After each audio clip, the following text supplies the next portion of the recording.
Look at our top stories. It's time now to see what's making some of the business and financial news. The Australian government is seeking what it's calling an urgent clarification over the blocking of coal shipments at Chinese ports. Here to tell us more is Brian Quinn from our business desk. That's right, Will. Canberra downplaying the situation for now, but it is questioning Beijing over reports that the major Chinese port of Dalian has halted imports of Australian coal.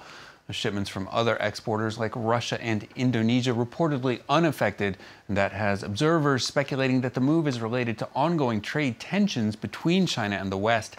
Maxi Myers-Belkin has details.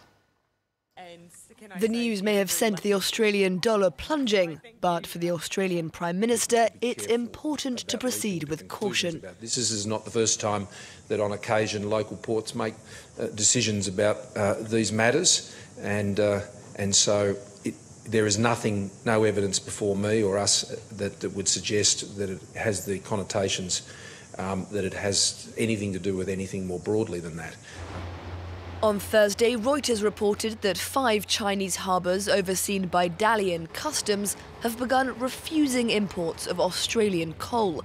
China is the largest buyer of Australian coal, taking 89 million tonnes last year. Trade worth some 15 billion Australian dollars, and coal shipped from Australia to Dalian ports specifically accounts for 10% of Australia's coal exports to the country. The idea that Australia's #1 trading partner was curtailing imports of its most valuable resource briefly knocked 1% off the value of the Australian dollar.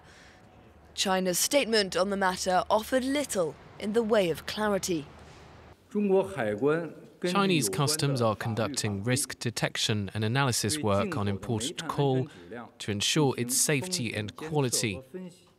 The objective is to better protect the legitimate rights and interests of Chinese importers and to protect the environment.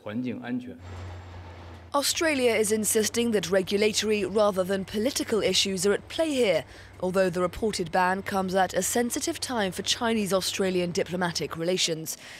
In recent months, Australia has expelled a prominent Chinese businessman and banned 5G equipment from Chinese communications giant Huawei over security risks.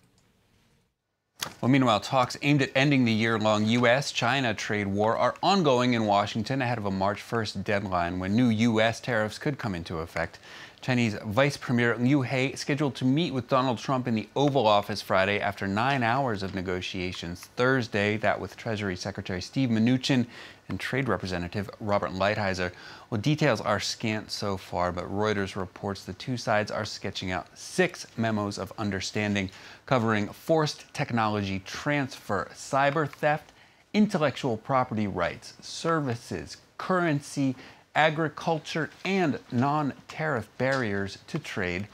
Well, investors on the Asian markets keeping a very close eye on those talks Friday. The Nikkei in Tokyo finishing the day down just under 0.2%. Shanghai Composite up nearly 2% as Chinese blue chip stocks have seen their best weekly gain in over 3 years. Hang Seng in Hong Kong gaining around 0.2% with the Kospi in Seoul finishing up under 0.1%. European shares opening fairly flat as investors look not just to U.S.-China trade talks but also to EU plans for how to deal with threats of U.S. automobile tariffs being hashed out Friday in Bucharest. Well, next here in France, employees at steelmaker Vall got some bad news Thursday when they learned that the buyer who was expected to rescue their factory from shutting down can't afford to do so.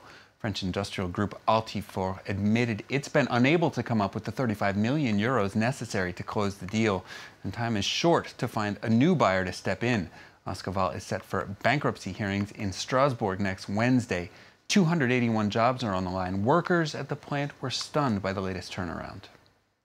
We're about to relive what we've just been through over the past year. You can imagine people are upset. Losing a job is hard. The worst is what we have to tell our wives. Me, I can't take it anymore. That's all. I just can't. And finally, for business, an Israeli spacecraft is set to become the first commercial lander to reach the surface of the moon. If all goes well, the Beijing lander will also be putting Israel into an exclusive club as it becomes only the fourth nation after the U.S., Russia, and China to pull off a powered moon landing. The privately funded $100 million mission took off aboard a SpaceX Falcon 9 rocket from Florida. The trip to the moon expected to take around 7 weeks. Once there, the Beijing will measure the lunar magnetic field to help understand its formation. One small step for privately funded space missions, Will. One giant leap for business kind, Brian Quinn. Brian Quinn with the roundup of the business stories. He'll be back a little bit later as well.